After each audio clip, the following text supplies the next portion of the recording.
ladies and gentlemen, and welcome to tonight's show. Here on Gatekeepers, we're going to be discussing how to recover from a total party kill in a long-running game. If you like the show tonight, make sure to hit the like button. If you really enjoy it, consider hitting the subscribe button. And with that, let's introduce the panel tonight. My name's Jade, and I will be the moderator this evening.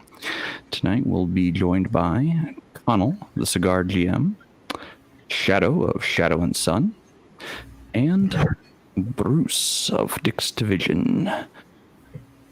So, welcome everybody, and yeah, how's everyone's week going? It could be better. Oh, I'm sorry. Yeah, I got a little car trouble that it keeps happening, and no mechanic in California can figure out what's wrong with it. We've taken it to the dealership, and maybe had you and I multiple can people discuss look more at. about that tonight. Sure, I I'm value feeling your I'm giving to your expertise head. more than the people here in California, including the damn dealership, couldn't figure out what's wrong with it. Okay. And then it magically started. Oh. Ran for a couple of months and then died again. It's all those gremlins we brought back from World War II from Japan. You know, they're real hell on machinery. So, all right. So, getting into tonight's topic. This topic comes from actually a personal contact of mine. And I work with this individual on a regular basis, and they stopped by and asked, hey, so my group had a total TPK this night, and I feel really bad about this because, you know, we were deep into the campaign. We were several years into the campaign. So here's the scenario in its entirety. And it is, oh, hey, salutations, both Mar Hockman and Scott. So the party in question had met with the Horseman Death. And they agreed to mostly get out of the plane of death or where they were. They agreed to look into the untimely deaths happening in the mortal world. When they arrived as newcomers to this new region, they were accused of committing regicide against the crown. The person holding them captive was asking for information. And, well, the party, being, well, made of who they were being difficult. So the captain of the guard told them that they would have to sit in jail overnight, and that she would speak to them again in the morning. The party took exception to this, as many parties, I think, do, and they tried to break out. This eventually failed, and they died in the process. The session ended with players being upset and a game master who felt like something was not quite right with the situation. And this is what led them to come to me to ask for advice. And I'm like, you know what? This is a great Gatekeepers topic. So, my first question of the evening. A couple of questions before I even. One, how did they die? Stupidity. Okay. No, I mean, like, was it fireballs or was it swords and melee weapons or? Magic. Okay, that was retarded on the part of. That was kind of dumb on the part of the DM. He should have just hit him with paralysis, completely non-lethal binding, holding spells. They were in jail. The jailers shouldn't, have a whole bunch of, lightning bolts and fireballs and disintegrates and, crazy ass offensive spells like that. They should have had things like force field, paralyzed, holds, whatever. If they really wanted to keep him prisoner, the party should have just sat there and taken it like men, instead of trying to completely screw up any chances they would have ever had of solving the mystery by putting, wanted posters of their heads all over the countryside for escaping. What better way to prove your innocence by sitting there and, going through some, detect lie spells going, yeah, we didn't do it. which was probably not even a thought of the dungeon master. It could have been solved right then and there. Bring in the priest, ask him some questions. Okay, I believe you, etc. Done deal. There was a lot of mistakes made in that situation on both parts. Just Well, so to further explain this, the opening salvo, once the party started casting offensive magic at the guards, the opening salvo from the guards was cloud kill. Yeah. What to do, bro? Just let him die. Was I the warden? yeah, I that mean- was just. I would just chalk that up to retardation or alcohol poisoning and started a whole new campaign. So, beyond that, so the opening salvo was cloud kill, followed by several other fire spells and whatnot. Anyway, the party ended up dead. So the first question is, does something like this end the campaign? I mean, It in should. In theory, let me say it. In theory, it could. It really could, because you're going to get a few people going to rage quit like a mofo after that one. Going with Shadow, I think there was better ways for the DM to handle that. Players are going to be players no matter what. It doesn't matter if wrongful, prison, whatever. Players are going to be players. You're never quite going to know what they're going to do. How halftime, I'm pretty positive the players don't even know what the hell they're going to do, but they're going to do something. So, yeah, I think the game could be saved. But you might have a few new players after the fact, because rage quitting will be a thing because people don't understand the concept of chill anymore. I want it my way. This is not Burger King. This is life. Grow the fuck up. But well said. my opinion. Okay. Shadow, do you think it would be the end of the campaign? Well, here's the thing. It doesn't have to be the end of the campaign. They can start with brand new characters or even replacement characters of a little bit lower level to then try to finish solving the mystery or solve the big bad issue from a little bit different perspective. But those player characters, first off, should have never died. Hell, just go anti-magic. You're in an anti-magic prison. You're not escaping that way. You're not casting your spells. You're going to sit tight, shut up, make it through the night, be big boys about it. If you haven't been arrested in real life, you're I don't know what to tell you. I mean, you clearly haven't lived, and if you haven't had the opportunity, that's cool. I get it. But as player characters, as heroes, tell me a story of a hero that didn't get, tied up at least once. Hell, if the Venture Brothers can, survive what they've been through and still keep, walking around with their heads held high, come on, if you really don't trust your DM and you think he's just going to take away all your toys and throw you in jail and leave you there for the rest of the characters' lives, you've got the wrong DM or you're the wrong kind of player. Conan gets tied up like 8 times in every paperback book. He gets thrown into slavery, into jail, etc. It happens to the best heroes ever. It happens. And he only pays Just for understand that's part of the many plots. Let's say you prove just how tough you are. I mean, how many games, how many modules out there start with you're already in jail? I can think of Hero Quest did it. Shadows of Brimstone has done it a dozen times.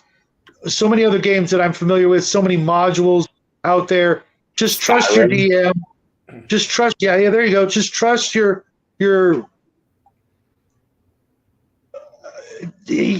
That's because they don't trust the DM and they assume that they're just going to get raped in jail because they can't trust their DM. And the players can always go, okay, well, you won, DM. We're done. We're going to find a new DM. Stuart, You know what I mean? Stuart, I've seen your Reddit searches. I know what threads you joined. I don't want to be arrested in this game world, Stuart. No. All right. So, what about you, Bruce? Would it be the end of a campaign in that scenario? No, it wouldn't be the end of the campaign. Okay. One of two things is going to happen. Either the party's going to roll up jailers and they're going to have to investigate the death, or they're going to have to roll up friends and family of the fallen. And they're going to try to figure out, why did my idiot cousin Barry and his mercenary band get murdered at a jail? Were they drunk? Is this exactly how you treat visitors? Can I address something Crafty said real quick before it gets buried? Sure. Crafty, sometimes the DM, unfortunately, has to hit the players with the clue by 4 and tell them, look, you roll with it, deal with it, and understand that there will be an opportunity for you to clear your name or to get out of the situation or escape, but this is probably not the good time.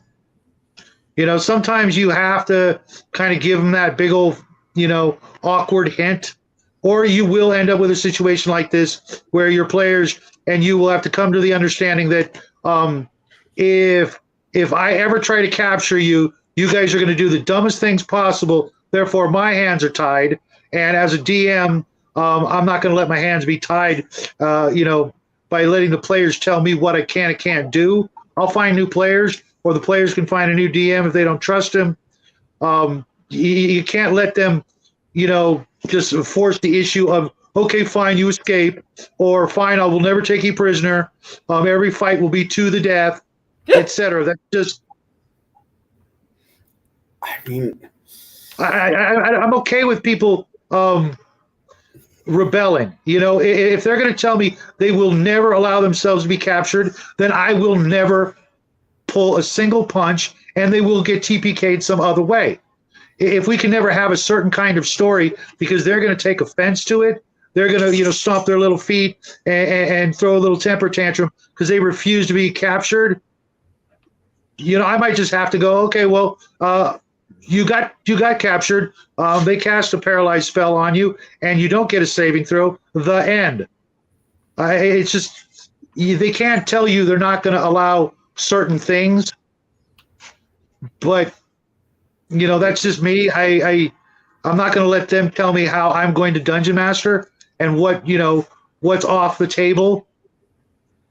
Maybe at session 0 we can have a discussion. Okay, so you guys will never be taken prisoner. Okay, well, then I will never hold back punches, and the encounters are going to be the hardest encounters you've ever encountered because I can't, ever take you prisoner. Oh, okay. Well, then you won't ever take prisoners either. You will never get any information. It's got to be, some amount of trust. Sometimes the DM gets to put the players in a situation that they don't want to be in. Otherwise, they should be the DM. And why am I even here? Everything's not going to go exactly their way.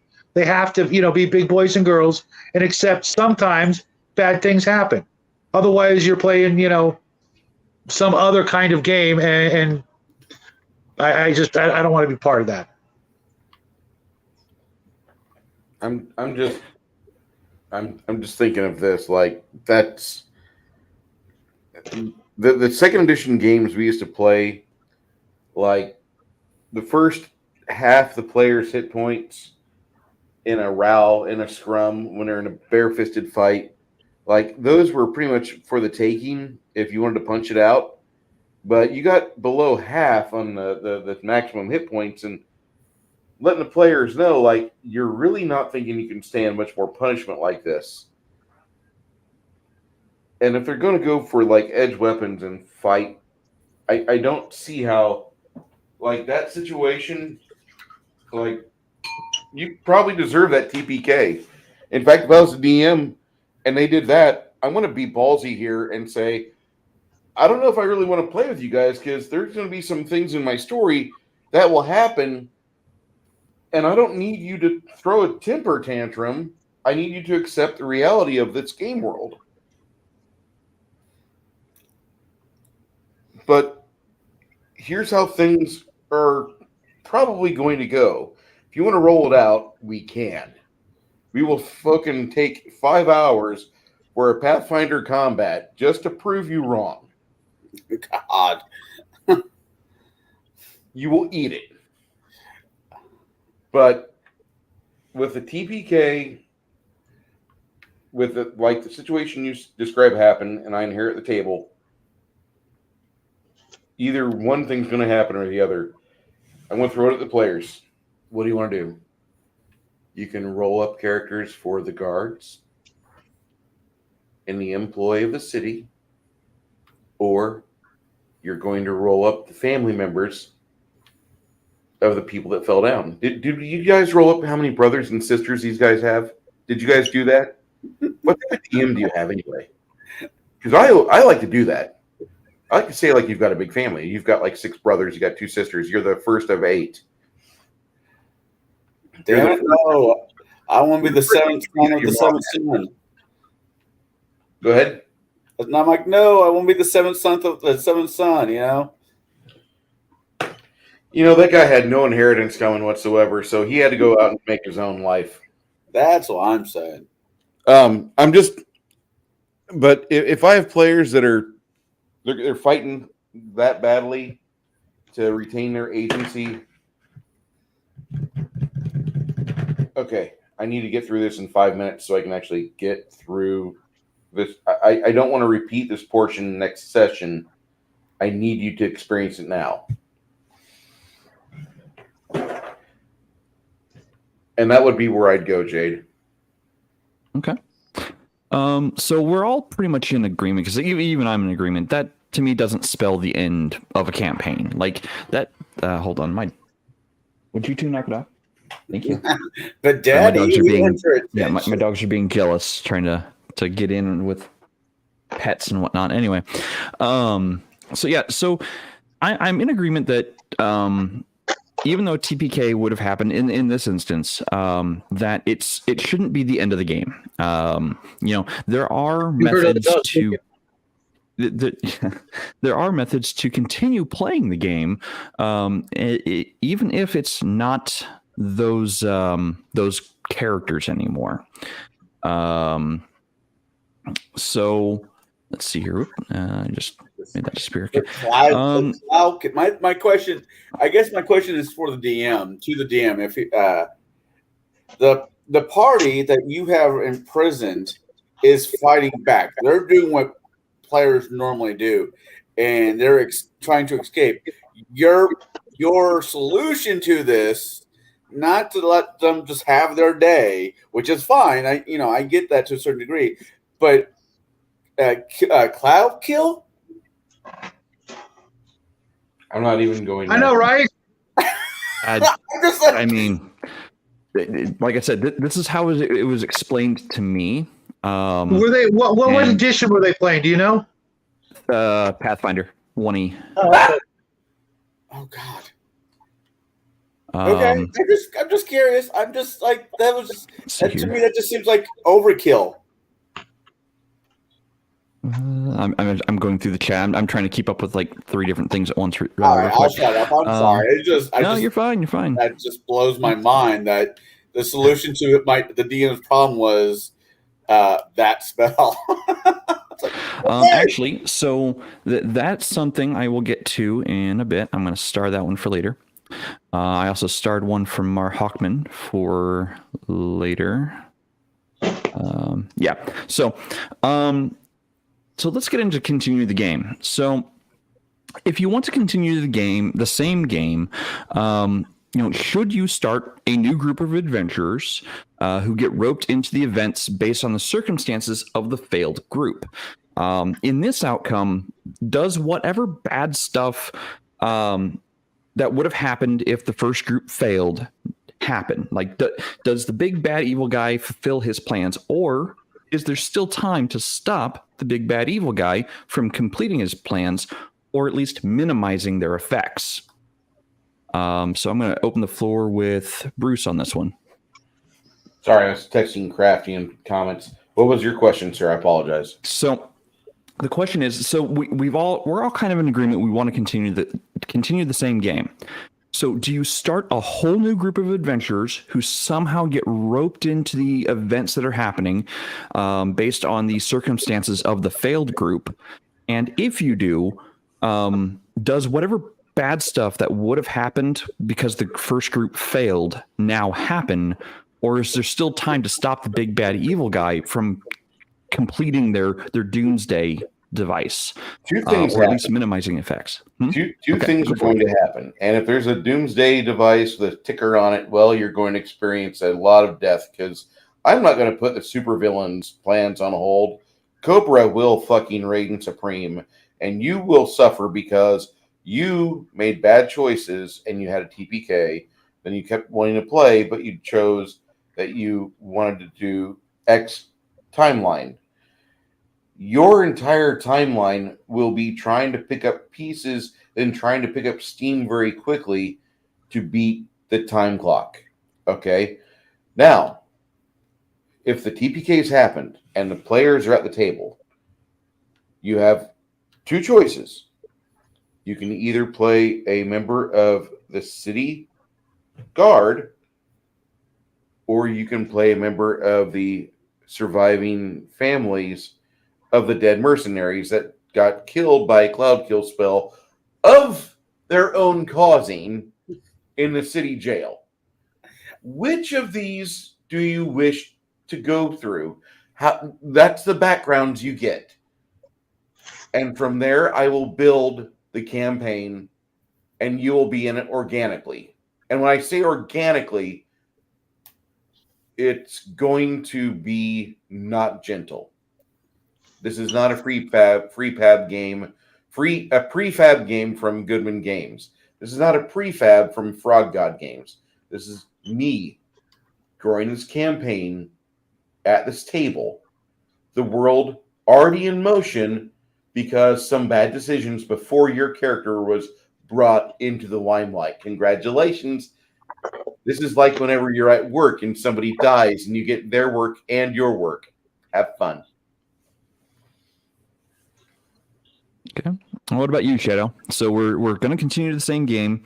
But okay, right off the bat, if we are going to continue the same game, then we have to assume that, like Bruce said, the ticker's still going, and interesting choice of running the town guard as new players, figuring out, oh shit, they were actually innocent, and blah blah blah. Now we have to, not necessarily, make up for killing a bunch of innocents who were just trying to escape, didn't understand the actual laws of the land. You're guilty until proven innocent, and you don't get, proven innocent instantly, which really should have just happened.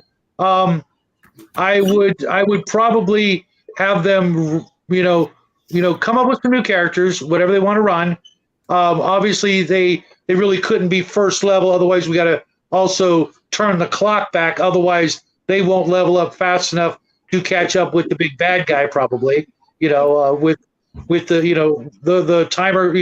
If it's still going, how do they catch up? Maybe I might dox them a level, or dock them a level, not dox. Dock them a level. Okay, you can make up characters one level lower, and you're going to continue the trail of the big bad guy from a different angle, and this time, don't be dumbasses and so hasty, and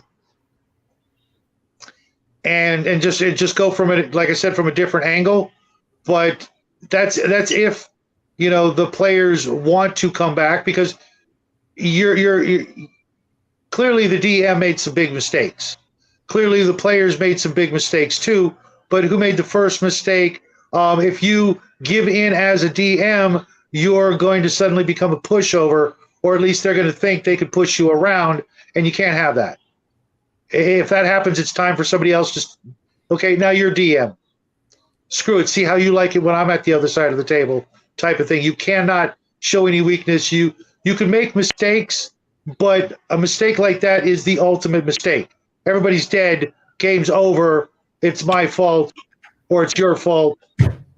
Those are sometimes feelings and emotions that are hard to get past, especially if the game had been going on for like a year, even 6 months, depending on the maturity of the players, 2 years. Yeah, see, I'm gonna have to blame that all on the head of the DM. One, he should have just told them.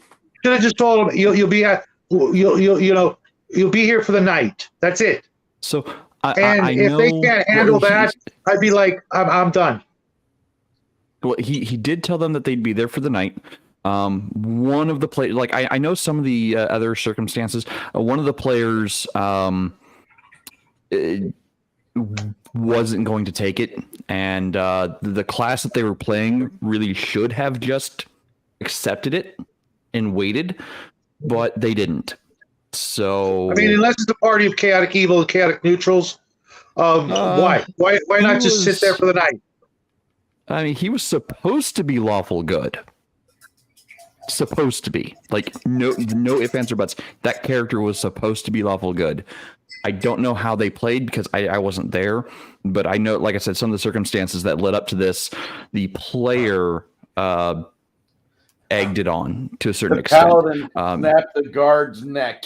That was the first thing that happened. He should have lost his paladinhood right then and there, for Christ's sake. Apparently, well, that's something else that we'll get into at another time. But anyway, Connell, Yeah, what about you? First of all, paladins suck. I just want to start with that. Okay. So if I'm the DM, because I've actually not ran that situation, but as a paid DM, I've had one or two circumstances when it was a total party wipe. I go pull out the tissues. You need one? Do that. And the question is, how do you keep the game going? Well, if the embodiment of death is knocking on the door, I choose you to go be my ambassador to make sure to see what the fuck happened. That means you're probably the A team. Death probably has a B team, C team on the list. So your players who have decided to stay because you shit the bed by casting Cloud Kill is still there. So they make new characters. They might go do it. No, I don't disagree with what Shadow said. Maybe if they were 10th level, maybe now they're 9th level. For doing, you can't. I've been in campaigns where I got chucked into jail, and the idea was to escape. But there has to be a balance. Okay, the party is going to try to escape. That's awesome. That's part of the storyline. Not some random bullshit, but part of the storyline is for the players to escape. They are now wanted, and they have to now work around this MacGuffin. So I'm not saying you should hold your players' hands at this, but at the same time, make them work for it. Oh, the rogue has no tools to pop the locks. He has to find, there's bones. He might have to figure out how to pop the lock with a bone or something, some variation like that. But, Yep. But if the party does die,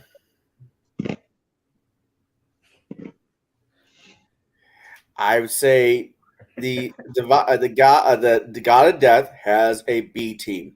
Hannibal, Mr. T, they all shit the bed. They're now dead. Now you get the rejects, and you bring them in. I mean, there's no reason not to do it that way. Just lower them by a level. The time clock is still going. Just be reasonable. That's realistically be reasonable.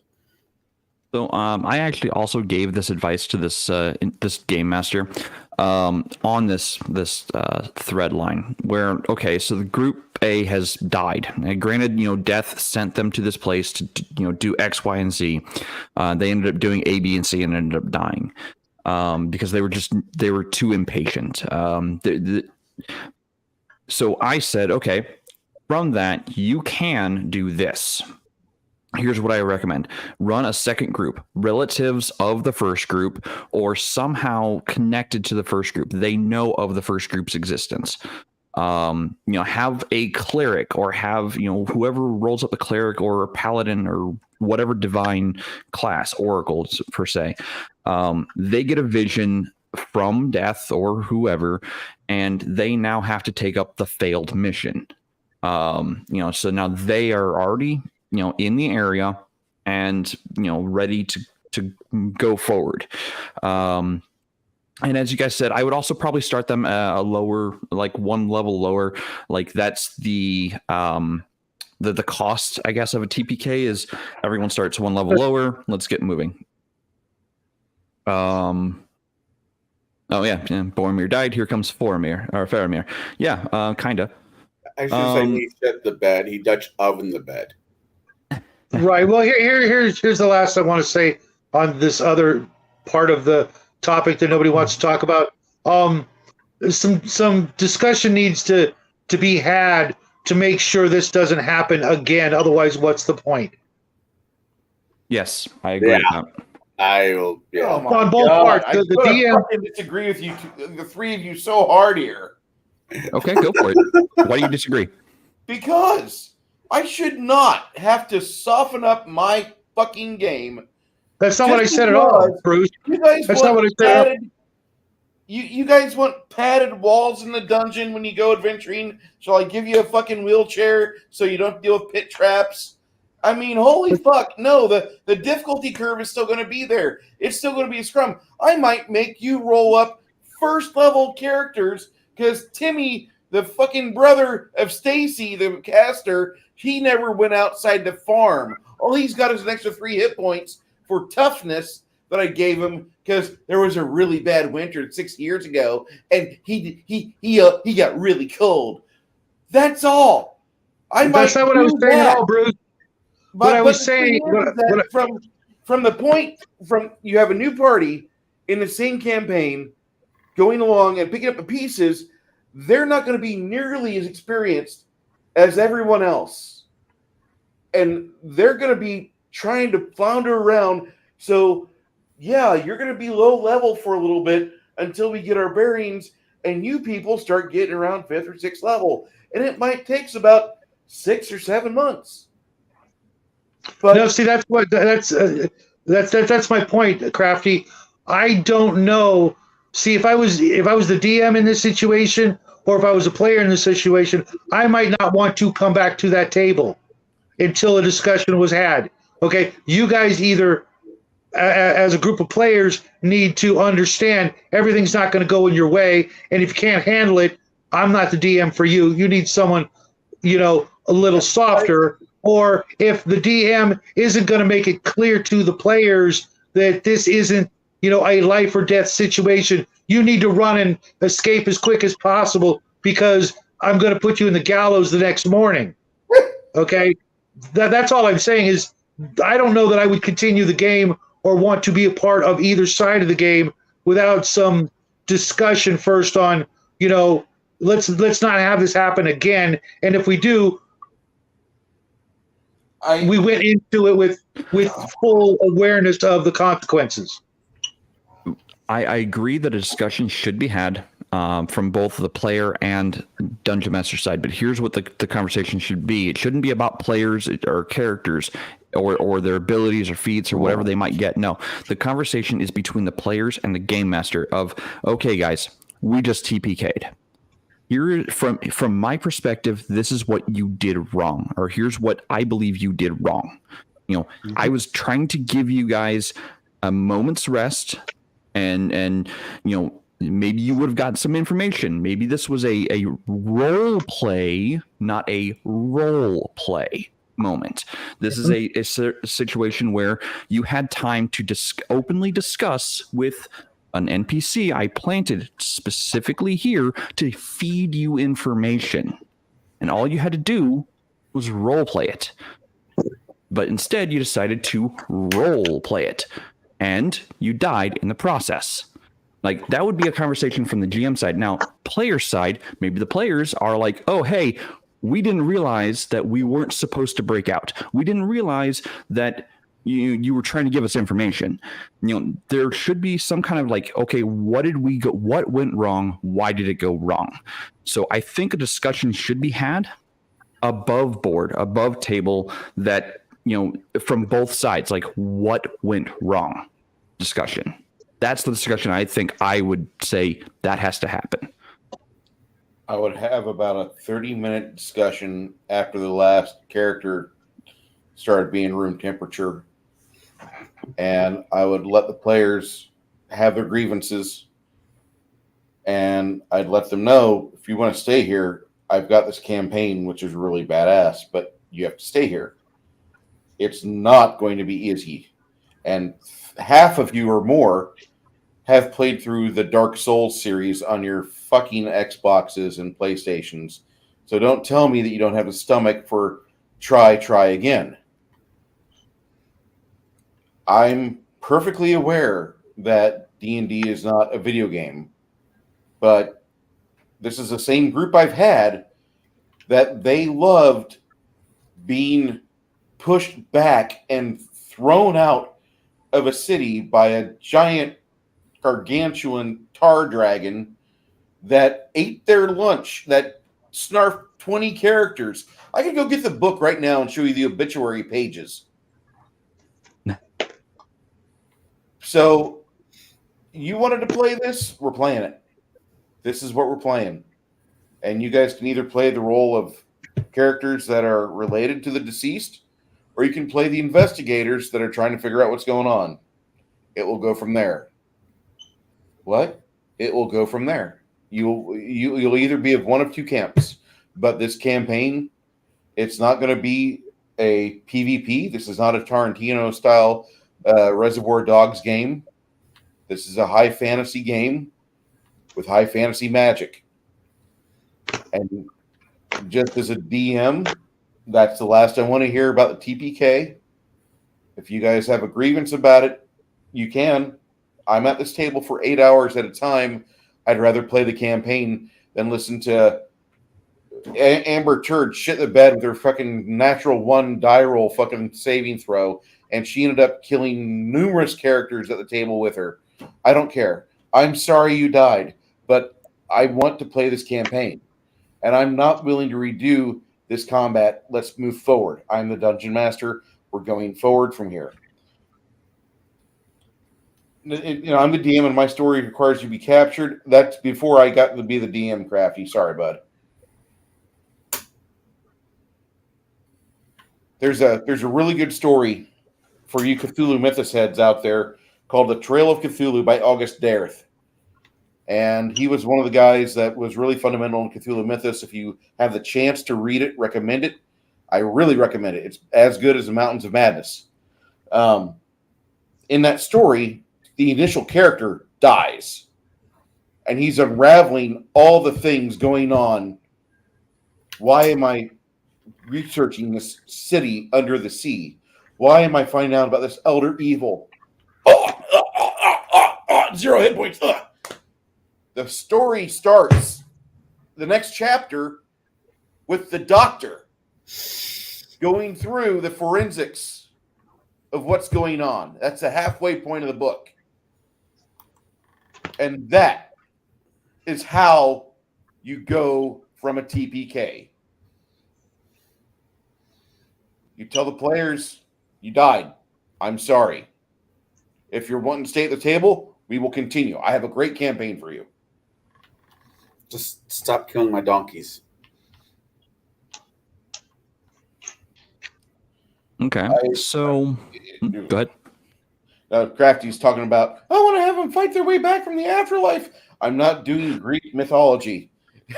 Yeah, I'll never do that either. If you die, and yeah, that just takes away from the whole concept of death. I'm doing that right now. I am doing that right now. What about the Deus Ex Machina method, where there's some kind of divine intervention? You can have your, come back from the dead or fight your way through hell. Like I've been in those games. They can be fun. And they're also high fantasy. I've also seen them where, let's see here, a ghost campaign where they have to figure out why they died or the events that led up to their death, and they have to work backwards from that to either get to their afterlife or come back from the dead. I've seen that done as well. Both of those scenarios can actually be a lot of fun. If I was ever going to do something like that, I would start them out at first level dead and then have them figure out who they were, as opposed to, oh, you died, well, now here's a gimme as a chance to come back. I'm a firm believer, once you're dead is the end of the game. That is how you lose. If there is no death, there is no challenge, and that will eventually make the game incredibly boring, to me at least. I think it depends on the game master at the table in that aspect. I think it depends on the game master and the style of game that they're running. If they are running a Greek epic, death is not necessarily a minor setback. It's just one more step along the path. We spent between levels 8 through 10 negotiating with Hades and making our way through the fires of death. Are you pissed off at me, Crafty? What the hell?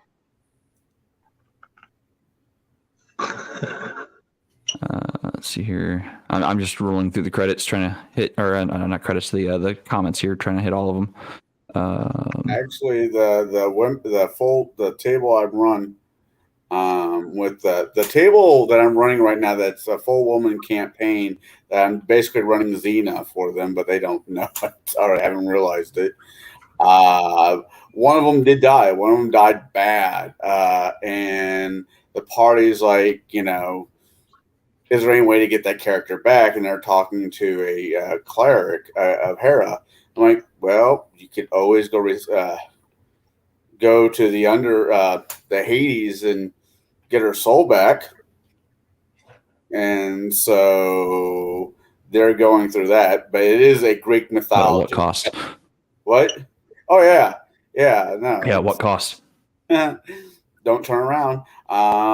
She'll follow you out, but don't turn around to make sure she's still there. Hey, would you like a pomegranate? But so yeah, I mean, a complete party kill. Let's say all the females in that party died.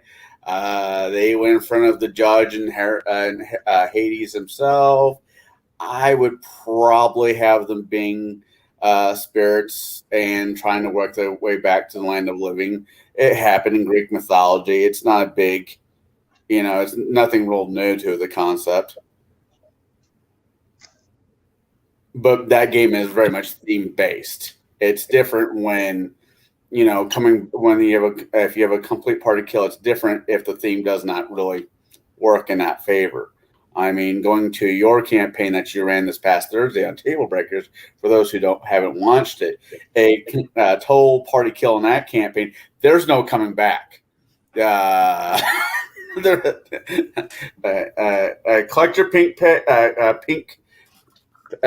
slips and go home. Oh, I get it, Crafty. I have this thing. Nobody dies anymore, and I'm sick of it. Nothing pisses me off more than the absolute just gimme every time. Oh, you're dead. We'll make do. We'll make it up to you. No, you failed. You died. You lost. Game over. Roll up into the character. I just fucking cannot stand the notion that death is just completely, for the most part, off the table. Well, with a high fantasy campaign, it depends on the level. It kind of is. No, then there's no challenge ever. We could just resurrect you when you're done. You failed. You're back to life. I can't get into it. It's so there's no real. I get that. I get your point, but I'm just saying that's kind of that's my opinion. There's and to for, me, I've for been seeing. for lower level games, I definitely agree. If you die, you die. You're done. You make a new character. Higher level games, like because I've had the experience of playing in games that went well above 20, multiple times, and in a lot of those games, death is a minor setback. Sometimes it's a minor inconvenience. And I know there's a lot of people out there who absolutely hate that concept, and that they can hate that concept. That's fine. Keep playing the lower level games. I'm going to play the Greek epics. I'm going to play the heroic epics, the ones where yes, death is a factor in my decision making. Like, if I know that this might kill me, but I'm going to do it anyway. Why? Because it has to be done. Will I be able to be resurrected? I don't know. Can't game mechanics wise say yes, I can. My God might say no, you can't. So in those scenarios, it's a conversation to have with the game master. Do you want to continue playing the character? Yes. Okay. Here's what's going to happen to you after in your afterlife. Your God, you're sitting there in your afterlife, and you are having the time of your existence with your deity, with whatever your afterlife looks like. But the deity says, "Hey, you're not done yet. I have a mission for you." And I believe because you were able to do this, to be this epic in life, I need you to go do this for me. And it becomes a new mission sent by their God. Would a player's character actually say no, especially if they're a paladin or a cleric? Would they tell their God, "No, I don't want to do it"? I would. Some might say, "No, I don't want to do it." Well, off the hell you go for disobeying your not God. necessarily. If it's a benevolent deity, they wouldn't say it's like, "Oh, okay, well, I understand how you feel. Dying hurts. I can understand that, and I'll find someone else for the job." And I run lots. I run almost exclusively high magic, high fantasy games. But for me, death is the ultimate magic, and nothing gets by that. It's just call it religious beliefs or what have you. I just feel that that is the ultimate. That is the that is the ultimate risk. And if it's off the table, then all the other risks aren't even risks. But it is on the table. Just because they can pull off the hat trick once, maybe twice, or maybe no. I mean literally. If you are in my game, you will not come back from the dead. Yeah, a wish won't do it. Resurrect won't do it. Nothing. That's completely fine. Wow. But you should not. Yeah, whenever you tell me, "Oh, they had a TPK," I'm like, so grab 3 6-sided dice and a sheet of paper, your favorite spiral notebook, tear out all the existing written on pages, and write down the following ability scores: strength, dexterity, constitution, intelligence, wisdom, and charisma. All right, let's go. And we roll our characters up as a group. That way I don't have to deal with your fucking 13-page backstory, because that's what got you killed last time. You thought you were special. And yeah. So assuming, for example, I know some of you aren't going to do this. I know I have done this. Using Deus Ex Machina to save the party or bring the party back. I already know how. I believe I know how 2 of you feel on this aspect. If you do this, does it cheapen the player's actions or the encounters that they have faced? If you save them via Deus Ex Machina, does it cheapen their actions or the encounters they have faced? Who wants to start with that one? I'll start with that one. Go for it. Recently, we had a situation where the party was about to fail on something, and one of the players said something kind of in an offhand comment. When I say an offhand comment, he was not speaking in character. He was speaking as himself at the table, and that sparked a conversation, and it kind of routed the party, and we started discussing what would happen in that case and I let them just kind of go with it because it set up some super challenging shit to fall after that. And the result of, being able to collapse an obsidian portal during the middle of a scrum and send the minotaurs off fighting is that I got the head minotaur bitch coming back to fight the party, but now she's a grave knight. So I'm not against Deus Ex Machina. I'm not against it because you should always have something else. You're a dungeon master. You should always have something else up your sleeve. Go ahead. Take the bruise in the cheek for a moment. You have an entire monster manual of bad guys and a player's handbook you can give them class levels to. Enjoy.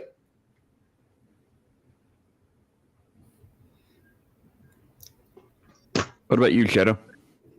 I've talked about this before, and not what you guys think. There was a spell in the Unearthed Arcana called Death's Door that allowed you to bring characters back from the dead within a certain amount of, like, a melee round or so, from multiple negatives. The equivalent of, like, what might be double their Constitution score. I'm more inclined to do that, or the mostly dead sort of thing, before I will actually, pronounce the last rites. Because to me, resurrection is something that only happened to one person in history, in my opinion, and I'm not going to, mess with that. When I go to the pearly gates, I'm not going to, have to have that on. I don't know of the second one. Lazarus. Okay, well, that was. Yeah, Sorry. by the Yeah. Okay, get me know on a religious technicality, views. whatever. I'd rather do that than what I assume is to cheapen, my own religion. It's just easier. The man in black was mostly dead. Okay, that worked. I mean, dude, he was dead. Okay, we know he was dead. Okay, whatever magic that was called. He was mostly dead. Okay, I'd rather go with that than to, get the gods involved and swell the characters' heads, saying, "Oh, now we're blessed by Zeus and all of Mount Olympus, and now we're on a mission from God, Blues Brothers style." I would rather take away. I mean, leave in the threat of death, the actual chance of failure, then, because if I do it once, they're going to expect it to happen again. They may even go out of their way. Okay, look, I'm going to jump into the catapult. You're going to launch me over the wall, because if I die, the gods fail.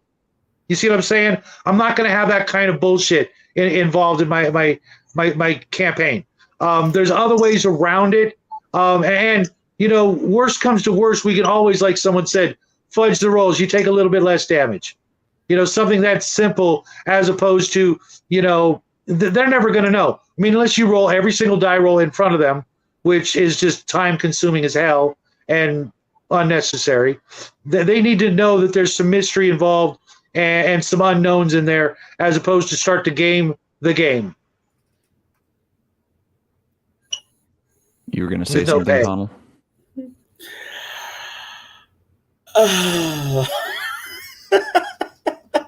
All right, the Blues Brothers, gotcha. I got dance your tail feathers now running through my head. Thank you, their Shadow. To the question at hand, do I God's intervention? I allow it, but here's the thing. Just because I allow it in my campaigns, there is a percentage roll. If you don't make that roll, Timmy's still dead. Sorry, Lassie. No amount of humping his leg is going to bring them back to life. Well, I think what they mean by the Deus Machina is that the gods literally are going to come down and bring you back. But it was not that you're rolling, but that the DM is taking taking No. the part of the gods saying you don't need to roll. But I get what they're going with. I get it. And I am telling you what I do because it is a dice roll to even get the gods' attention to begin with. Mm-hmm. The gods, multiple gods, they're busy. They don't answer prayers. They have their lackeys do it. And maybe their lackeys are out for coffee when that prayer goes through. Shit. Sorry, the fax machine went off, but I'm taking my 15-minute coffee break. So, yes, I allow it, but it is a dice roll. You have to hit a certain you as the player have to roll the 2 die 10s because that's not going to be on me. That's on you because you want to come back. You don't want to get your 3d6, your favorite notebook, as somebody said in this panel, and make a new character. You very much want to play the character that you made, which I understand.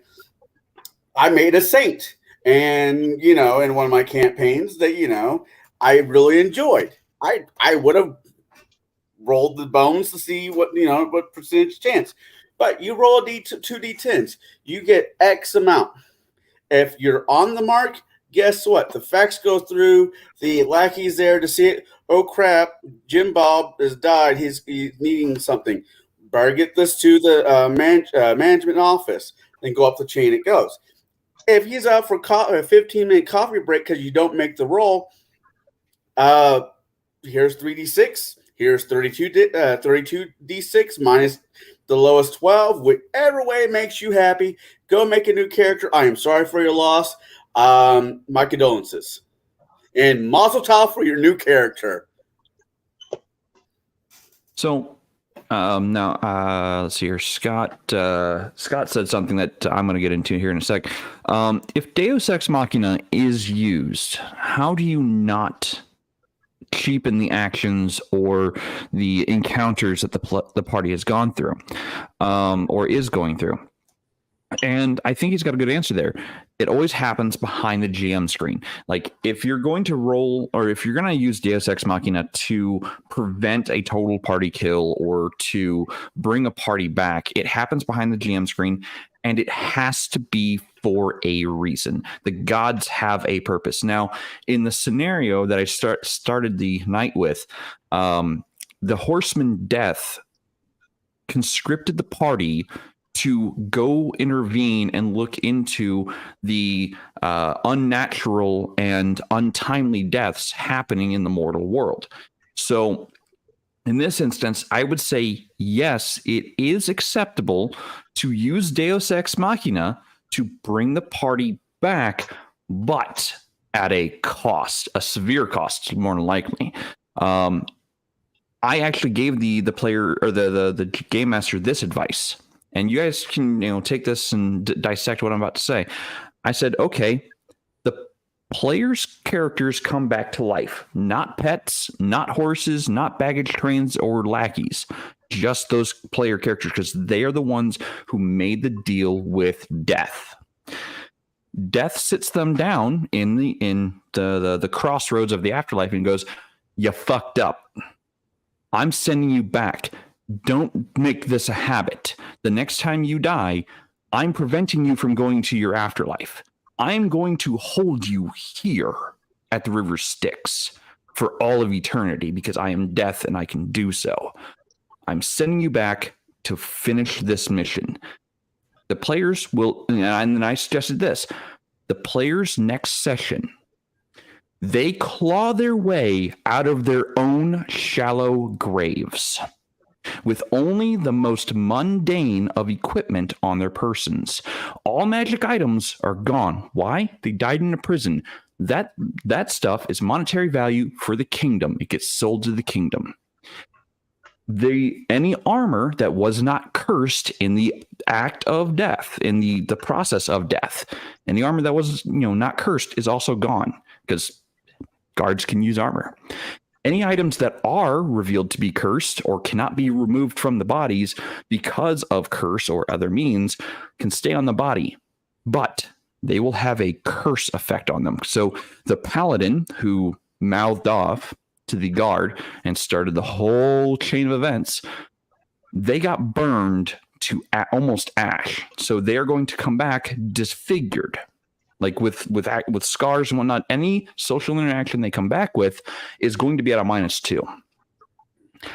And they can't remove their permanently charred black mithril armor ever. It's cursed. It's part of their body now.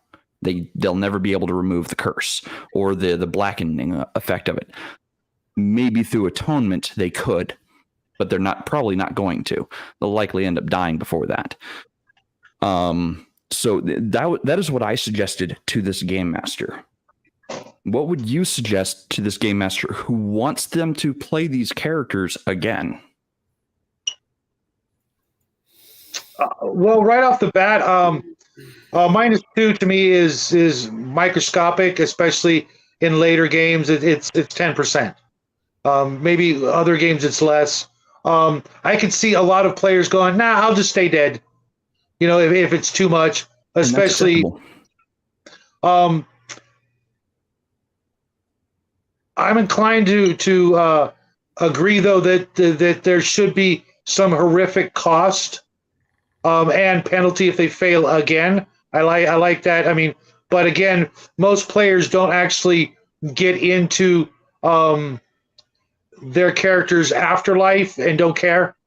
They just look at it as like completely. I know dungeon masters who just it's not a thing. If you die, roll up a new character. We're not talking about that character again because they're dead.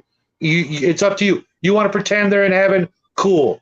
If you ask me, I'm going to say I don't know. That's certain DMs I know out there.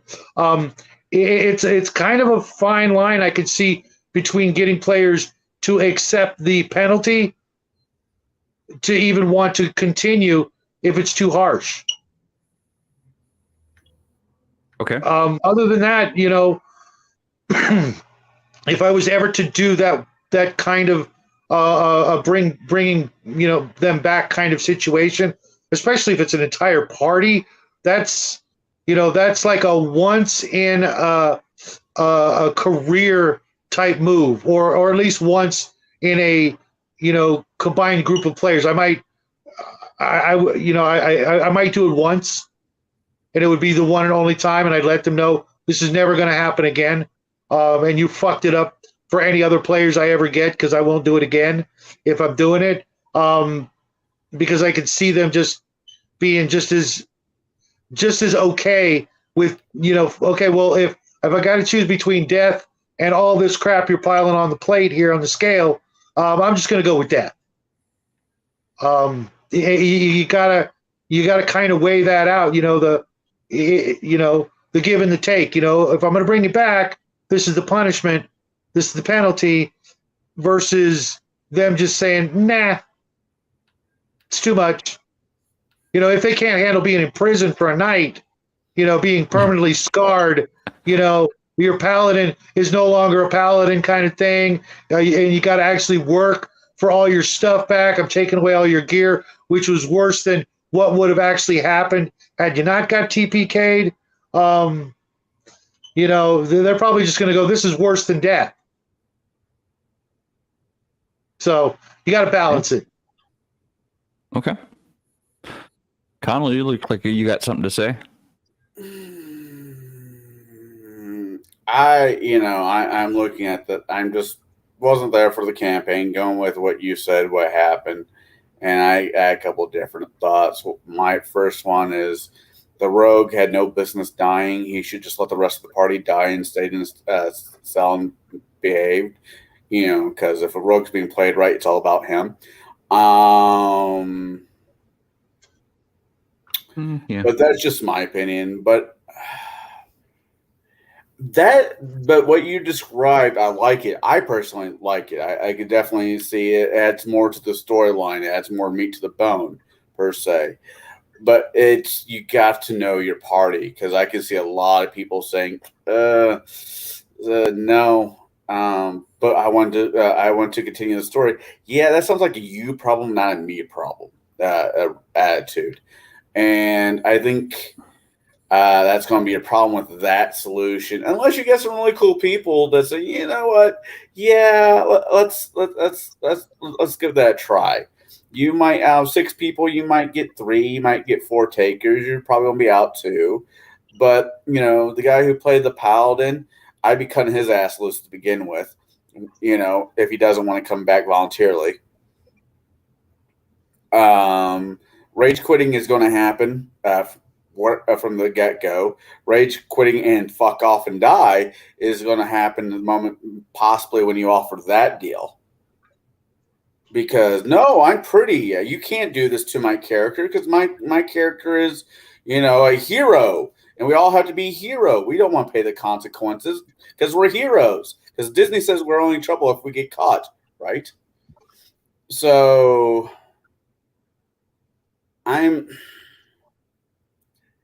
that's not. I can see making some kind of deal with them. It's like, I'm sending you back, but instead of getting a full life, you only get X amount of life. Some years have been taken off the clock. Yes, crawling out your own grave, being poor again, don't have a problem with that. The hideous scarring and all that one. As Sean Connery once said, that might be a bridge too far. For that aspect with certain players, because let's face it, players are vain. Not all players, but there's vain, a lot of vain people out there, and some of them even play this game. And so, like I said, it really just depends on the group. Okay. What about you, Bruce?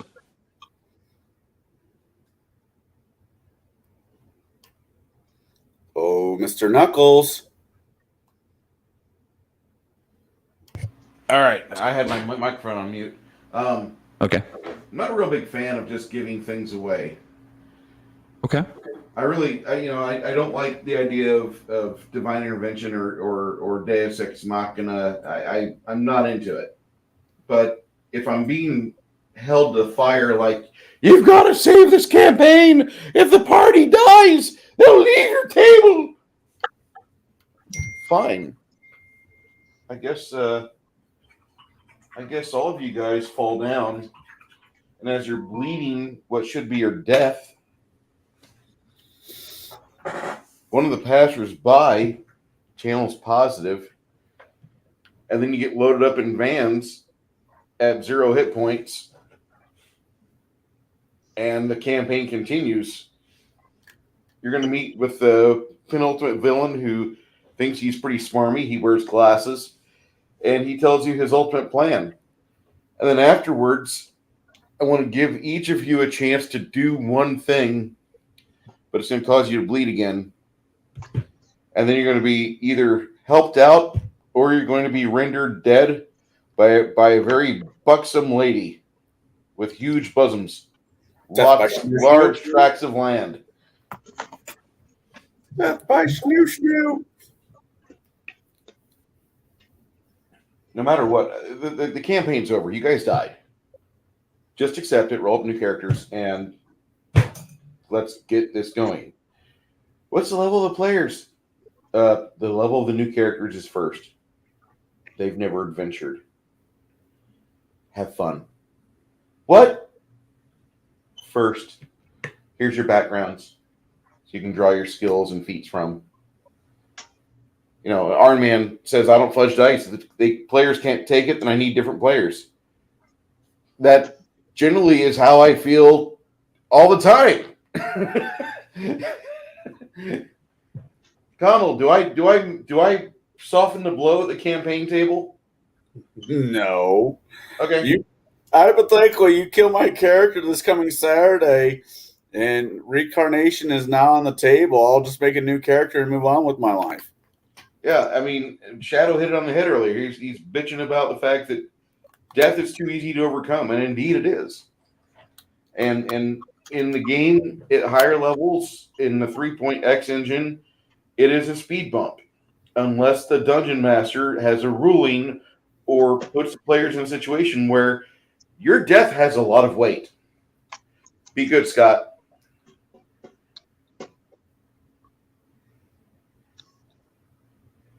The game still goes on. And if the DM the DM shouldn't be like, my campaign's more important than you. Just accept this. Just deal with the 4 nights that you have to spend on a holiday weekend in jail. And on Tuesday, come on, just go with this, guys. If the players aren't having it, fine. They try an escape attempt, and they die. Why do they die? Well, one of the county officials gets a little too overzealous and sees the situation. He chain lightnings the entire group. And you guys, while you were not in armor, you guys were running out and you had gotten to the metal fence. Sorry.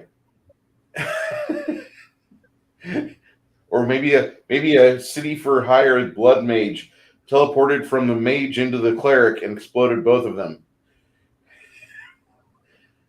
It just happens. TPKs happen. This is not the TPK is not the end of the game. It's not the end of the table. It's one of those things you must deal with. If he dies, he dies. Jade, did I answer your question? Oh yeah. And that's perfectly acceptable. You know, all of these answers that we've been giving so far, they are all acceptable answers. Like, you can continue the campaign with a new group. You could divine intervention or find means to bring a group back. There are some who are going to disagree with that, and there's some who would disagree with starting a whole new group. There's sides or people in both camps. I'm kind of in the middle. Like, I think it depends on one, how you've set up your story or your campaign. If you've set it up to be epic fantasy, where the gods take active roles, then I would say yes. Resurrection is fully possible. Deus Ex Machina is fully possible, but you have to dance the fine line of not cheapening the victories and not cheapening the encounters. And honestly, to me, in the way I typically run things, if the party is below level 10, the gods do nothing to help the party in any way, shape, or form, ever, except through clerical or through paladin powers. That's the only help you get from the gods. If by level 20, your group is adventuring and whatnot, still adventuring by level 20, the gods might take an active look at what's going on, like why you're adventuring, why you haven't retired. They might take an active role. As a matter of fact, in many of my games, they do take an active role beyond level 20, because those encounters beyond level 20 are exceptional. They're not your everyday encounters. They're not going to be, I'm going to go stop the guy in black robes. No, you're going to go stop the ancient red dragon from awakening, or the god who was imprisoned for many, many, eons from breaking out and doing all sorts of horribleness to the bastion of unborn souls. So I think it really depends upon how the game master has set up the game, the information that he or she is given to the party as far as like how active of a role the gods take in the world, or not. And, if certain spells are off the table, like resurrection, if resurrection's off the table, you die, you're done. It's just how it is. So I think I'm going to get into the next one. And actually, Mar Hawkman, I started this comment earlier. So what about a scenario where the players die heroically? Let's see here. Die heroically in the battle when the monsters get really lucky. This is the momentous occasion, but it's not what you planned as the end of the campaign, and you still have more stuff for the party to do. What do you do then?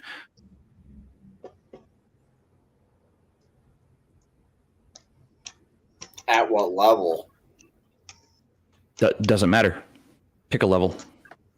Yeah, I would chalk it up to, well, that's one of the tragedies they will tell at the local inn instead of one of the comedies, and move on. Okay. So they would become legends, local legends. Not even Well, that. I don't know if you call it a legend, more of a cautionary tale. Okay. Yeah, that's why you don't go do this. That's why, because most townsfolk don't grow up to be heroes. They grow up to raise their children not to go into the woods after dark, not to go into dungeons, not to, go into abandoned mines. There's a reason you don't do that. Maybe you'll grow up to be one of those first level adventurers, but no parent wants that unless they were one themselves or a king or something like that. The average townsfolkian citizen doesn't want that, doesn't want their child to die like that.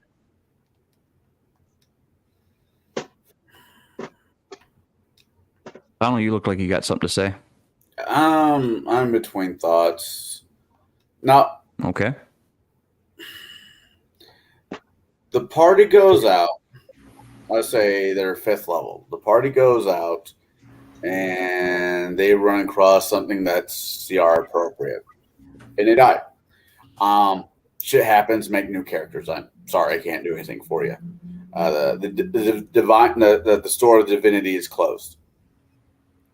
Now that's, let's say 10th level. 15, 15 through 20, it becomes a whole different subject. That's why I asked what level.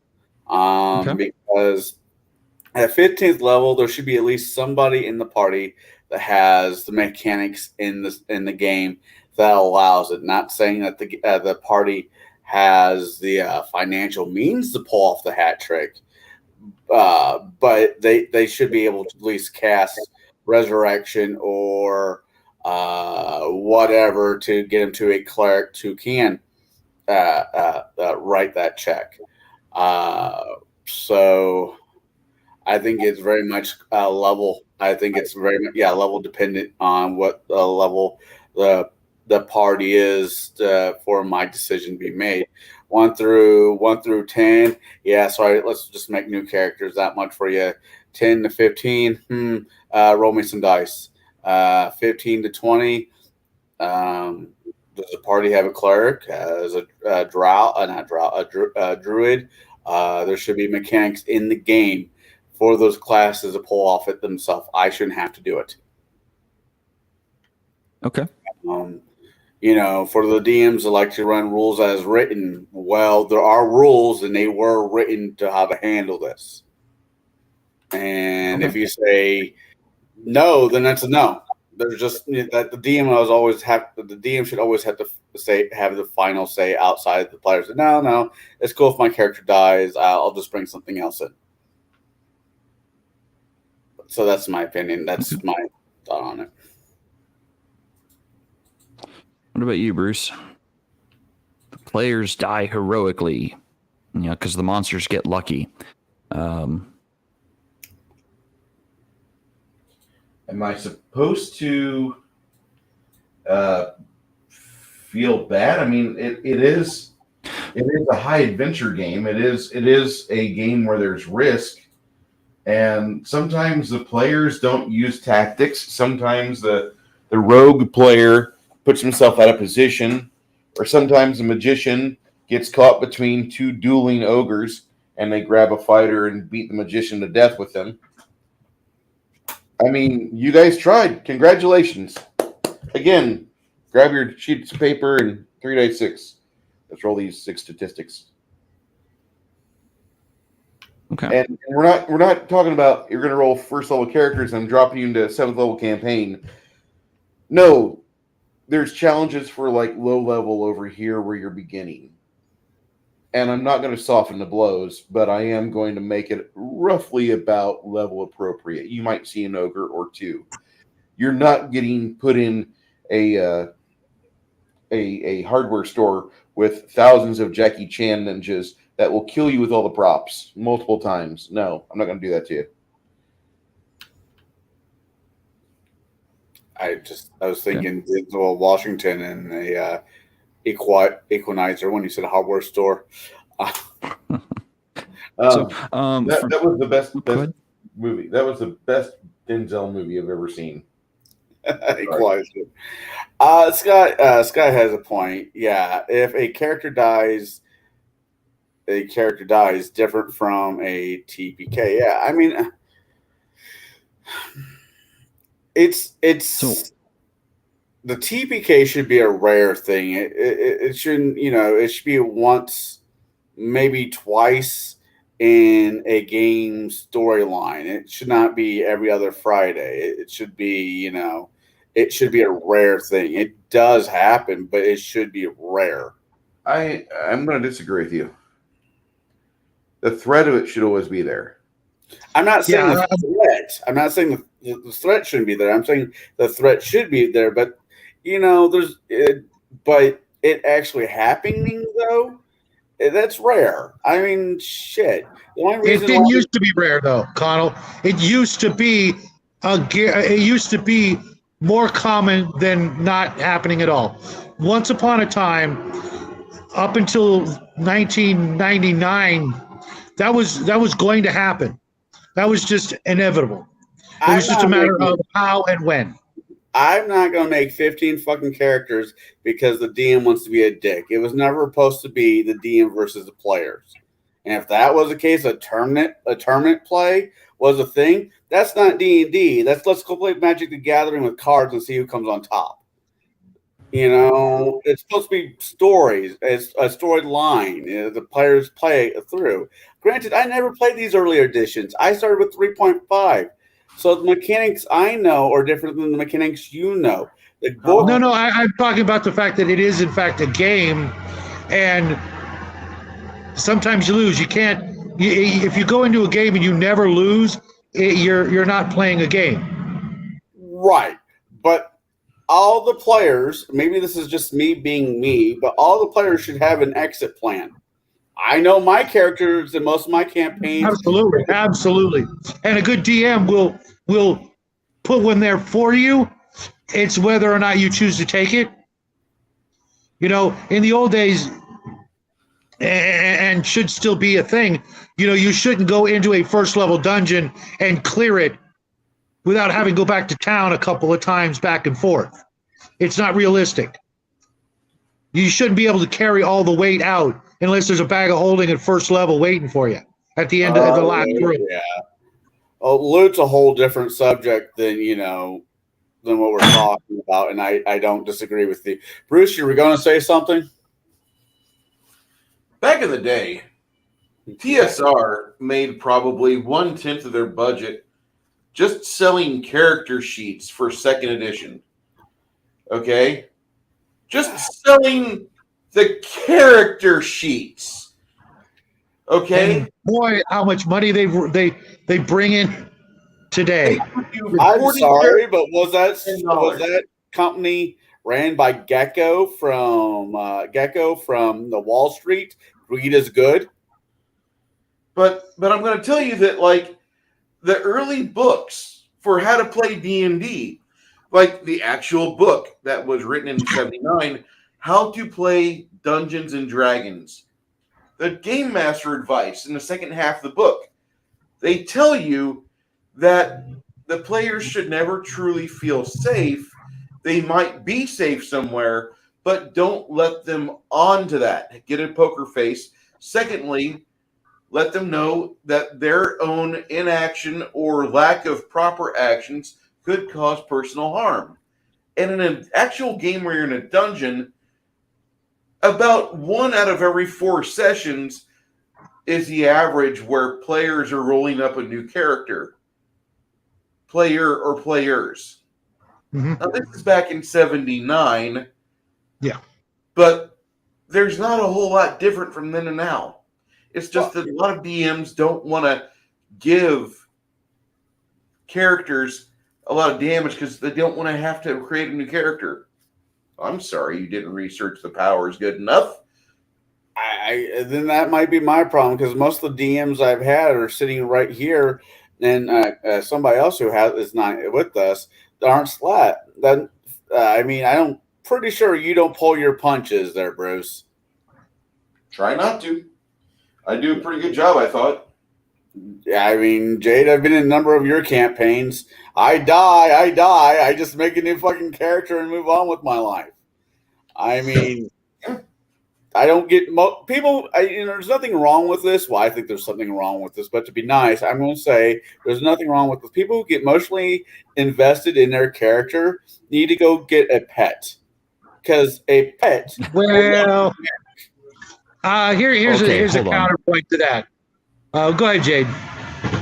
I was going to just say, if you've been playing this character, you've been in the headspace of this character for more than 2 years, you're invested.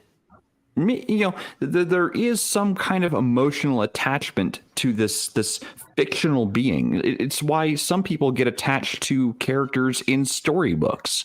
They read through, like, okay, Tippers? what if, for example, and I know this is theory crafting, but what if, for example, Connell,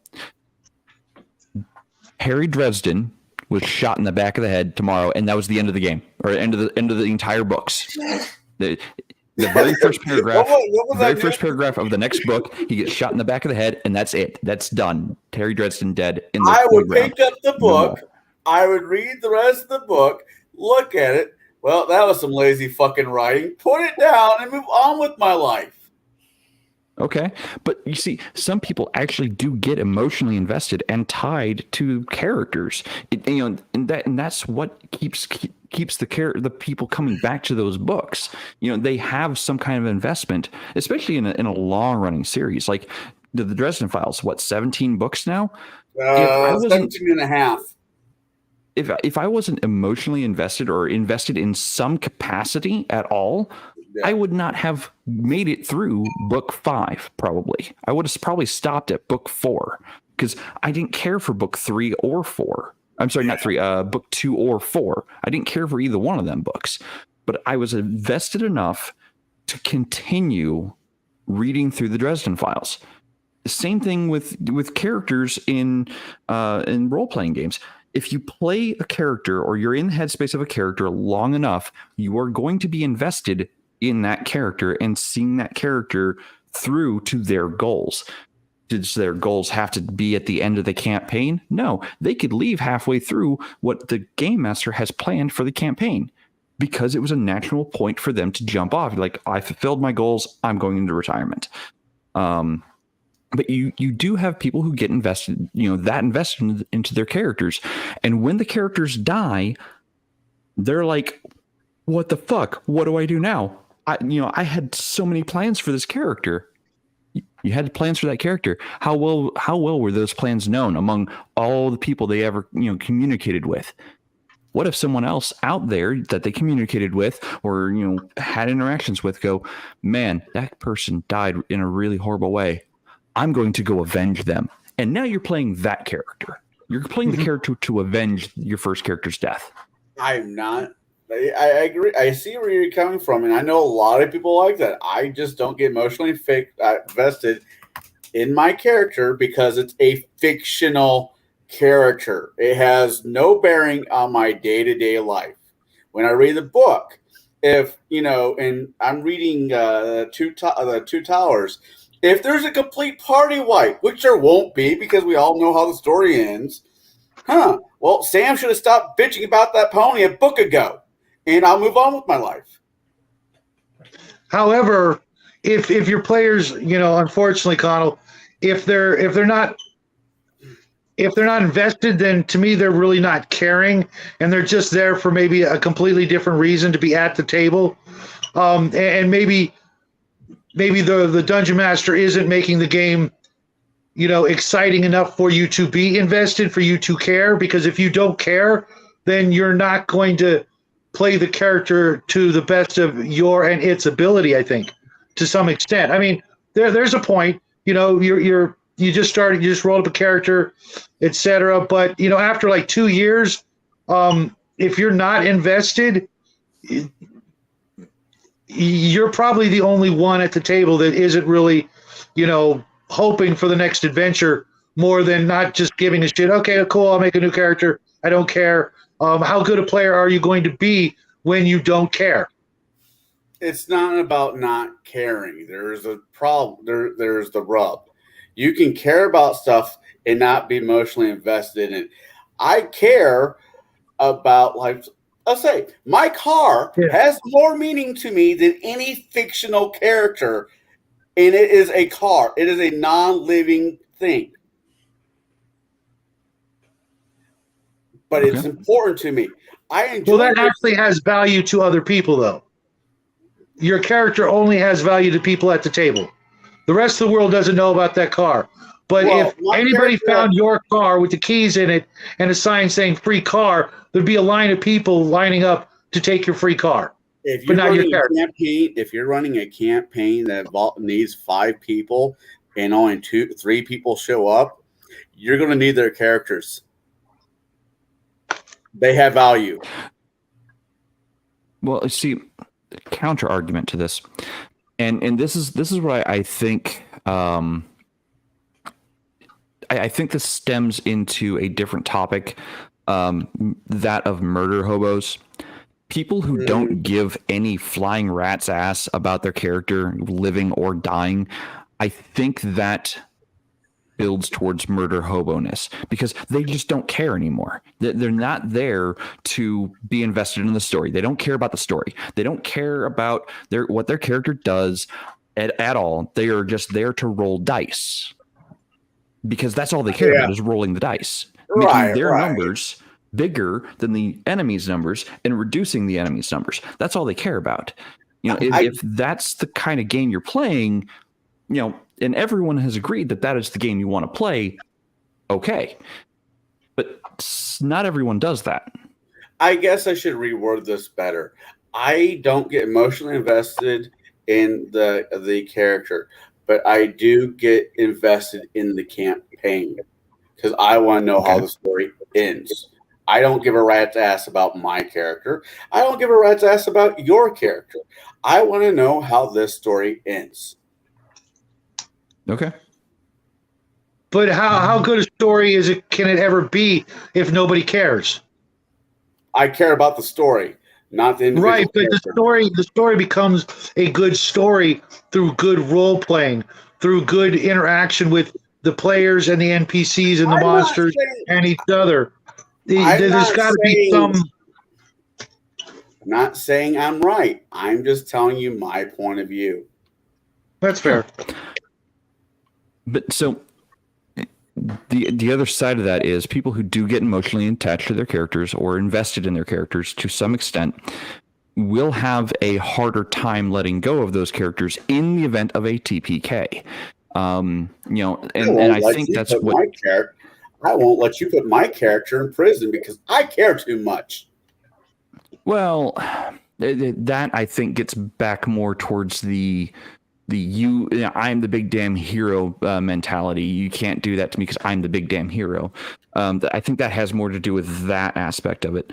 But as far as like the whole TPK aspect, where players get really emotionally attached or really invested in their characters, when the character dies, they're like, well, shit. I've spent 2 years with this character. What do I do now? For some of them, it's they have a real hard time with just going, oh, well, I'll just make a new character. Some of them don't have that that nonchalantness to just go, well, okay, time to make a new character. But in a lot of ways, I say the game master is responsible for saying, okay, your character died. You're invested in that character. You're emotionally invested in that character. Do they have siblings? And I think this touches on what Bruce said earlier. If they have not made their background where their character has some kind of like a social attachment to other things, beings within the game world, the game master goes, oh yeah, by the way, you've got a younger sibling who has heard of your death. This is months later, in the game, that person's heard of their older siblings or their cousin's death. They want to know what happened, and that is the character you play. So therefore, the player can still be invested in their previous character, emotionally invested even to a certain extent, because now they want to have their questions answered. What happened? Why did it happen? More specifically, why? Not necessarily what, because they know what, but why did it happen? And that can be an entirely new arc of a game.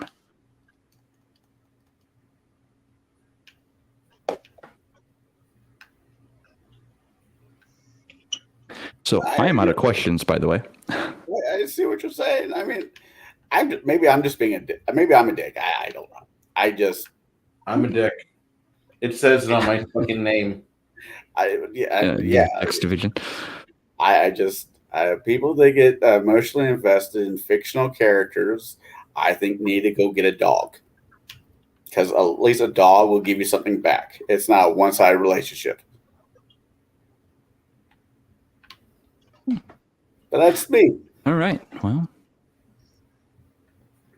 So, are there any other questions anyone has on this topic from either our panel or the chat? Have any of you guys, I'm pretty sure I know the answer from everybody here, and I've seen this done, not from you guys, but definitely have seen it done, where a player, a DM walks back the TPK. You know, Days of Our Life dreams, a sequence just happened. I've seen it done. You seen it done? Yeah, I've seen it done. And this is how the game master did it. So we experienced a TPK, and this is actually the very first instance of a time traveling character I'd ever seen. The game master realized he was the one who fucked up. The game master threw, I think, something that was he just liked the image. He didn't know what its abilities could do. So the game master threw something that was probably 5 to 8 CRs higher or challenge rating higher than the party was, without realizing, all of the combat prowess. He's like, "Hey, this is a really cool image. I'm going to use it." And after he did that, it had some kind of like wonky time powers. Like it had the ability to affect time and make duplicates of itself and future timelines where it would win almost every fucking time. This was a epic game. If you haven't figured that out yet, I think we were like level 21, 22 at the point. And I can't remember what the enemy was. Anyway, so he wiped the party, and then he realized what happened. He's like, "Oh yeah, this you should never have fought this thing. This is my fault entirely. I'm gonna walk this back." So he introduced a character that he introduced the concept of the character, and then I eventually made a character like this, of a time master, someone who could actually rewind time to a certain point and undo things and find points where, hey, yeah, there it is, a Thane. Yeah, fucking Thanes. Yeah, so the character, the NPC rewound time enough for us to be alive and countered this thing's ability to affect time, so we could actually barely win. Like, I think we still ended up with 5 out of 8 characters dead at the end of it. He's like, "Those are fixed points in time. I can't do anything about that. I'm sorry. I can only affect that thing. As long as that thing's alive, I can rewind time. You have now killed it. I can no longer rewind time. I'm sorry for your loss." Another movie. Anyways. Yeah, for good reason. Yeah, no, I agree. The Thanes should never see play ever. Yeah. What's the problem? Okay, yeah. Well, that's an actual thing. In the Aberrations Handbook, the Lords of Madness, that's actually how you're supposed to do it. Just keep having Groundhog Day until it dies. Yeah. Fuck. Okay. I mean, yeah, if you've got a wizard or something who can affect time, then yeah, I could definitely see that. Especially if you have a time master who can go, oh, okay, he's doing that. I'm going to counter it and rewind time so he doesn't do that.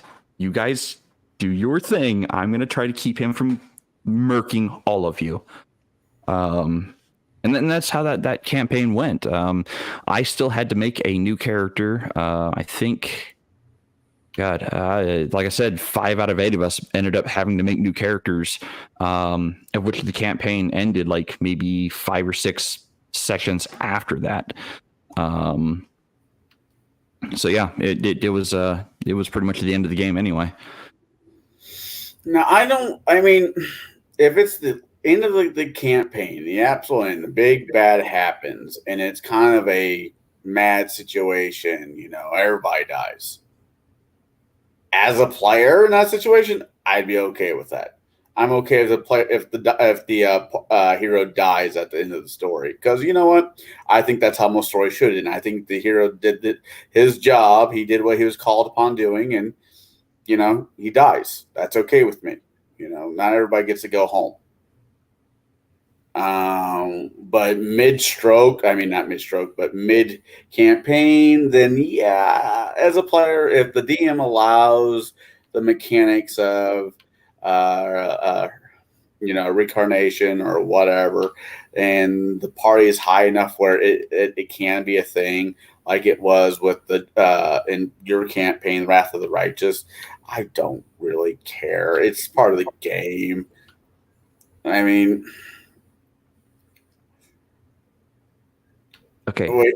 In fairness, Wrath of the Righteous was designed around the mythic mythic play style, and it was actually meant at certain point. Like, now you guys had 3 out of 4 characters who were just absolutely stacked with abilities. My character was 3 so out of stupid. 4. Yeah, my character was so fucking stupid. It shouldn't have worked. One of them could do 300 points of damage in the first opening hit. Another one could do like 1,000 points of damage with a disintegrate spell. And then the other one, if you gave her like 3, maybe 4 rounds to power up, she was out damaging even the spellcaster at that point because she was just that stacked.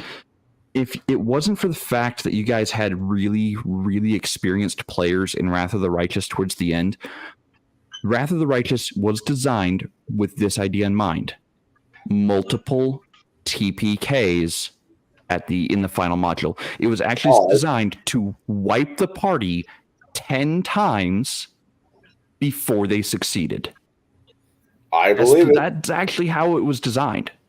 Because the mythic powers allowed the players to resurrect the very next day at full hit points. They would resurrect because of the mythic power, the godly power in them. They would not have their equipment, however, unless they had some kind of way to call it. But the concept of the final module was you are supposed to wipe the party at least, I think at least a minimum of 3 times. And I nearly did. Oh yeah, pit fiends with fucking varp, whatever fucking daggers. I lost my head twice in that campaign. If it was a Highlander movie, I've been screwed from the get-go. Yeah. I mean, shit. So, I do agree that if it is the end of the game, the end of the campaign, and the entire party wipes, and they don't necessarily have to, and they succeed at killing the big bad for the end of the game, that to me is bittersweet victory. They still succeeded in their mission, and they all died. How many movies are based on that exact concept? Everybody's dying at the end. Yeah, and they will go down in legend. Are you being sarcastic? Because I can actually answer that question. No, I know it's a fact. It's a trope. It's especially what was that 47 Ronin?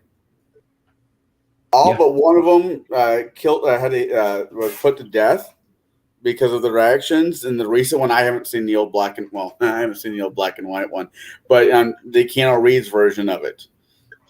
You know, What was it? That wasn't Keanu Reeves. That was that one Star Wars movie. Everybody dies. oh yeah, yes, that'd be nice. Rogue One. I thought that's what it was, but I only saw it once and didn't like it. Thank you. But yeah. I mean that. Here's the thing that most people just forget, and it's a a pretty it should be a pretty obvious fact. Every character dies. Period. eventually. Yeah, Even Aragorn died at the end of the book. yeah, read like the entire- 120 years later, or 200 Well, no, years later. No, he died at about 120 years old. Okay, I mean he Okay. was. Yeah, but everybody dies, and if not, then they divine ascend or they walk the earth and look for death. Eventually. I definitely played a character that looked for death. You know, so the sooner you get used to it, the sooner you start to really live. The bitch of the matter, every time he decides to take his own life, he gets another 100 years tacked onto it. Son of a bitch.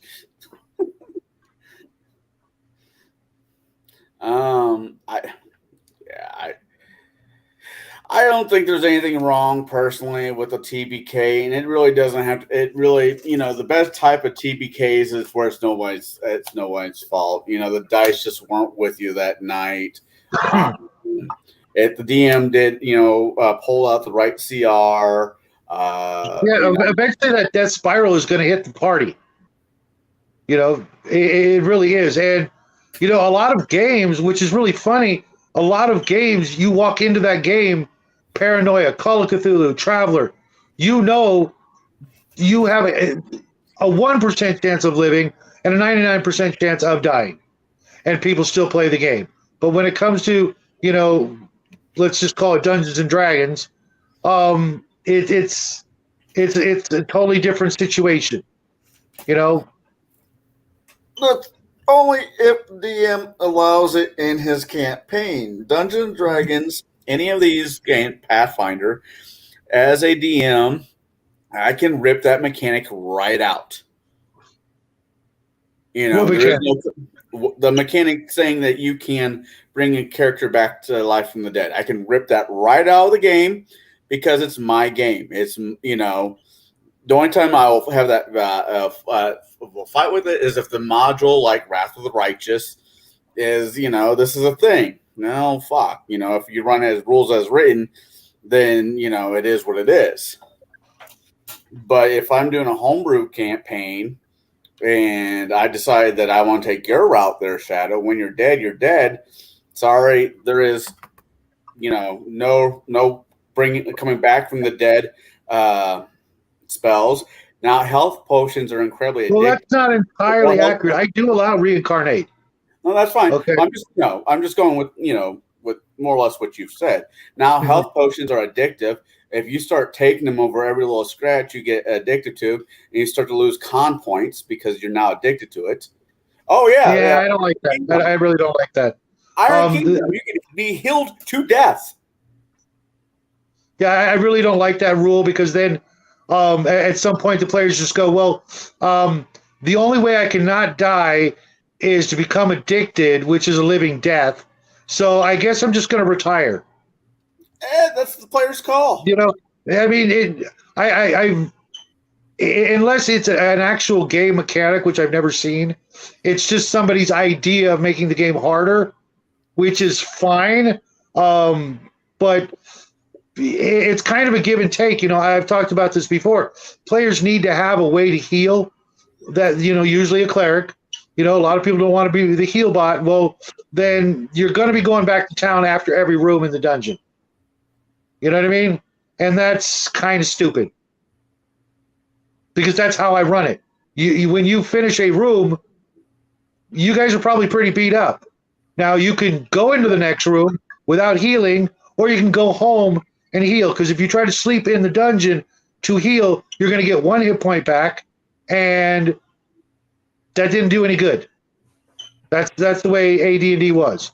You didn't, and even then, I think you had to wait a couple of days before you actually got that 1 point back of just resting. So without some way of healing, you just make the game drag on forever. But in reality, if you don't have a cleric, you're really just asking to get chopped up by goblins. Right. And if you don't run the clerics in the party, because back in the old days there were minimum 2 clerics per party of 5 or 6 players, then the DM is kind of obligated to throw some healing potions or more healing potions in treasure than they would have normally, because you guys were stubborn and didn't bring in someone who can heal you magically so you can go into the next fucking room. And that's just who wants to go into a game where you go into a room, you all get scrapped up, and it's only going to get harder as you go deeper in. So you pick up the 80 copper and 50 gold, go back to town, come back 2 weeks later when you're all healed up. I get what you're saying. I'm just it just, as a DM, you have the right to put things into your campaign that you think might fit, and rip things out that you don't want in your campaign. And coming back from death, that might be one of those things you just nope, taking that out. Yeah, I mean, I get it at higher levels, especially really, really high levels, because even in my highest game, they found ways around death, so to speak, whether it be clones or rings of regeneration or things like that. But for the most part, I went into this discussion assuming that we're talking about normal to about 15th level, where even the resurrection and things like that still aren't a guarantee. Back in the old days, you had to get to be, I think, a 14 or 15th level cleric, which was an insanely high level, before you could actually get the resurrect spell. Oh, it's still high level. This is a rule you would like. So in Iron Kingdoms, they take out resurrection and true resurrection entirely out of 3-5. And they elevate Raise Dead from a 5th level spell, of which you would need to be about 9th level to cast, to a 9th level spell. You have to be at least minimum 17th level to even begin to cast it. And then there are problems and complications with that. So I think what's the difference between a Raise Dead and resurrect? So resurrect, you lose basically nothing. Raise Dead, you lose a permanent level when you're raised. Mm-hmm.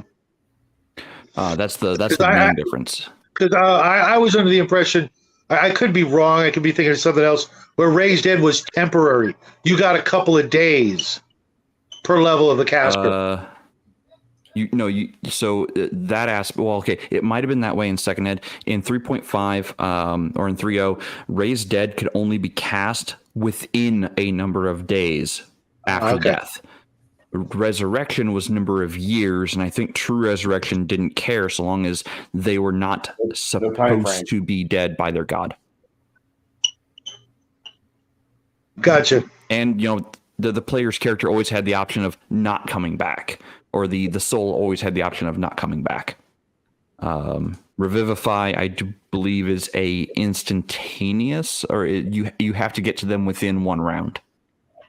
And I don't think it lasts forever. I think that's the one that it doesn't. It only lasts for a number of rounds.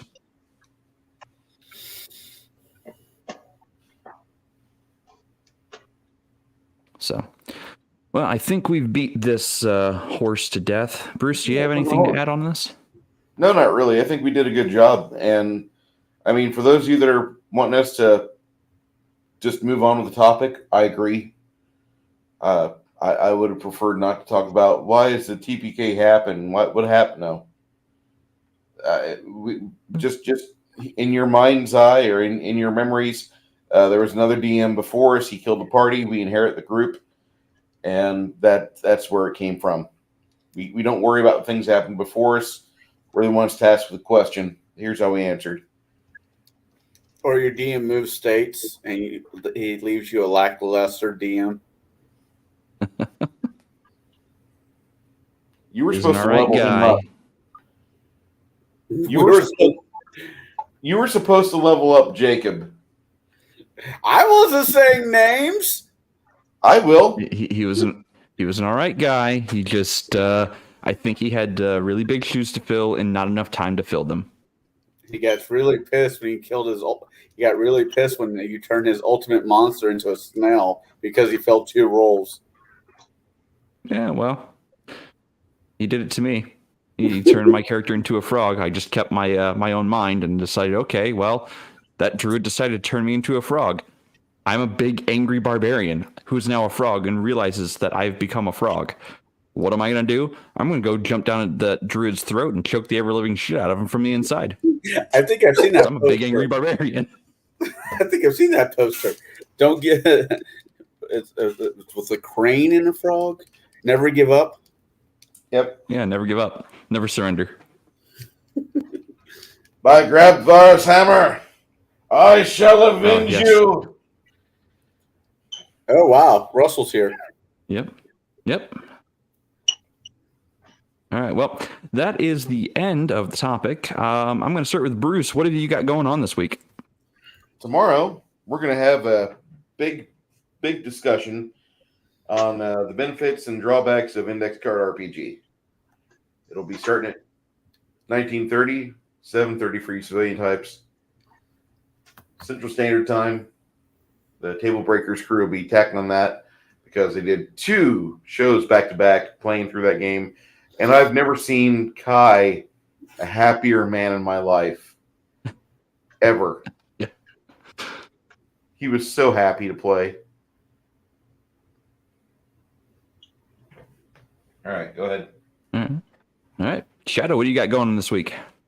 A couple more episodes of Why We Play the Game, a craft video, a painting video, hanging out with you guys, Bruce's game on Saturday, hanging out with Connell on Sunday. Let's not forget Legion of Myths, Veterans Day live stream. We will. My son and I will be on that show as well at some point, helping Max out with the Wounded Warrior Project and trying to keep you mugs entertained while you cough up your shekels for the greatest charity on the planet. And hopefully we'll be able to raise a good bit of money to help those guys out. And just make sure you guys show up. If you miss all the shows this week, just make sure you see that one. Part of it, at least. Yeah, I mean, it's a 24-hour live stream, and even if you can't donate, just pop in and say hi and give your moral support for the cause, because the people that will be on the show, especially Max and Heathen, they're giving up a good portion of their day off and their extended weekend, so to speak, to do this. And let them know that you're putting out your positivity for this project, and hopefully they'll be able to raise a good bit of money.